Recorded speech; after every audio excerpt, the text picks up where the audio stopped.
Bagi tahu cara baik. Kenapa perempuan susah nak poligami sedangkan ia halal?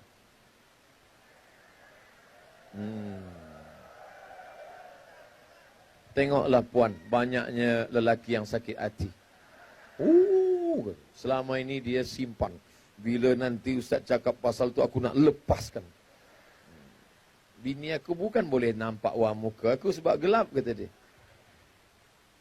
Kenapa lelaki susah nak tinggalkan rokok sedang ia haram? Kenapa perempuan susah nak poligami sedangkan ia halal? Kan pandai merayu-rayu lah. Adinda, mau tak masuk surga cepat? Mau. Apa dia? Engkau bersetuju abang poligami? Banyak jalan lain.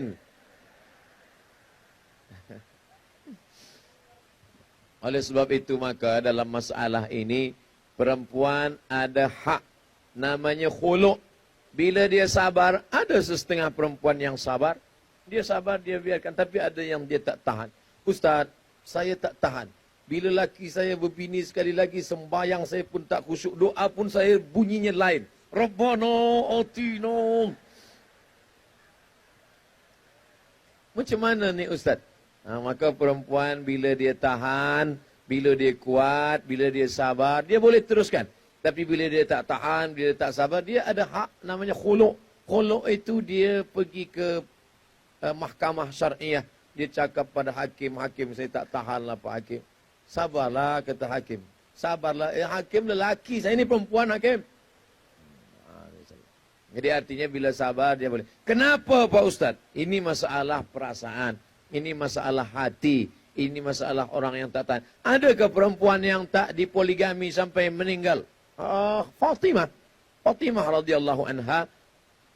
Sayyidina Ali baru menikah lagi setelah Fatimah meninggal 6 bulan selepas Nabi Muhammad sallallahu alaihi wasallam. Dalam masalah ini kita ada kebebasan untuk memilih bila sabar, bila kuat, bila dia termasuk orang yang tabah, maka dia ikhlaskan. Tapi bila dia tidak tahan, maka dia ada hak diberi bernama khuluk. 6. Bagaimana untuk cara ibu bapa menangani anak perempuan yang ingin berkahwin dengan lelaki pilihannya? Sedangkan ibu bapa tahu bahawa lelaki itu bukan orang yang baik. Perempuan ada 6 wali. Pertama, ayah. Kedua, datuk. Ketiga, abang.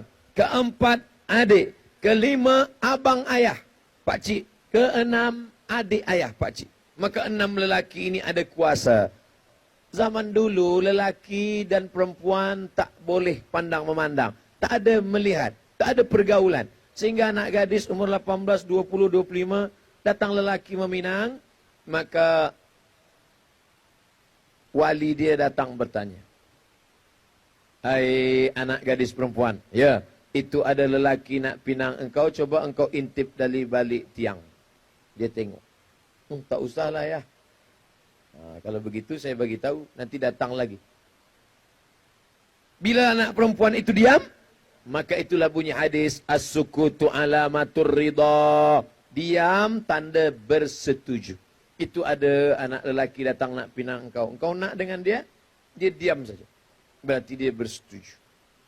Artinya apa? Wali pun mesti kena tanya dulu. Sebab yang akan hidup dengan lelaki ini bukan ayah dia.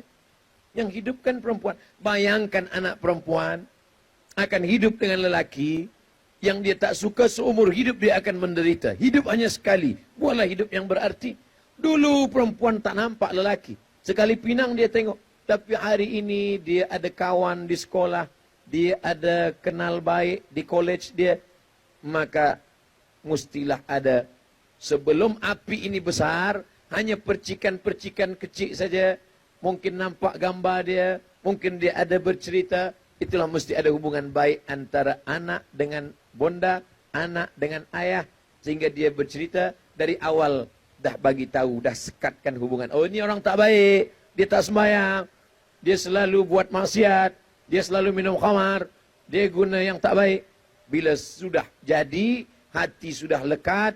Na'udzubillah, akan terjadi anak-anak derhaka melawan orang tua. Tapi kejahatan itu terjadi bukan hanya kerana anak saja, tapi orang tua saja yang membiarkan. Api kalau sudah besar, susah kita nak padamkan. Maka manakala api kecil, percikkan. Nasihat. La yadkhulul jannata dayyus. Hai kamu lelaki, tidak akan mencium bau surga. Sebab apa? Dayyus. Siapa itu dayyus? Alladzi la yagharu ala maharimihi.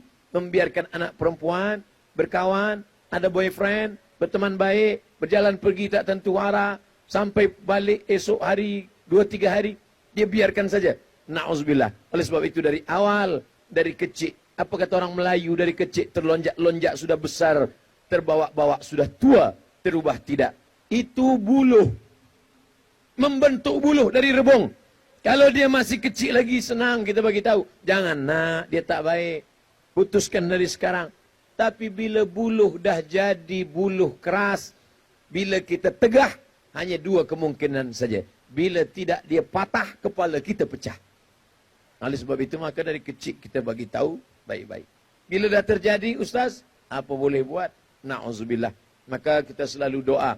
Jangan lupa, ibu yang mengandung anak 9 bulan 10 hari, menyusukan 2 tahun lamanya, maka doa ibu, doa paling mustajab. Tahajud malam, di sujud terakhir mintakan. Jangan lafazkan di mulut, dalam hati saja. Salat sunat hajat, usolli sunnatal hajat, rakaataini. Hajatnya supaya hati anak ini lembut. Ya Allah, aku tak ingin dia menderita susah menikah dengan lelaki yang tak tentu arah, tak sembahyang, minum khamar, pakai narkotika. Maka tolong aku supaya hatinya lembut. Ya Allah, minta kepada Allah. Doa silahul mu'min. Doa senjata orang beriman. Bacakan Al-Fatihah. Di seril Fatihah, berkat kemuliaan Al-Fatihah, bertawassul dengan salawat, lembutkan hatinya. Ya Allah, Al-Fatihah. Baca sekali, 2 kali, 10 kali, 100 kali. Malam minta kepada Allah Subhanahu wa ta'ala. Tak ada. Terjadi juga. Antuk minabillah, beriman kepada Allah. Biqadarihi, biqadri khairihi wa syarrihi. Dengan takdir baik dan takdir buruk. Tapi selepas usaha dan doa. Jangan usaha tak ada, doa tak ada. Tiba-tiba nikah saja dia dengan orang tak sembahyang. Macam mana menantu tak sembahyang? Takdir.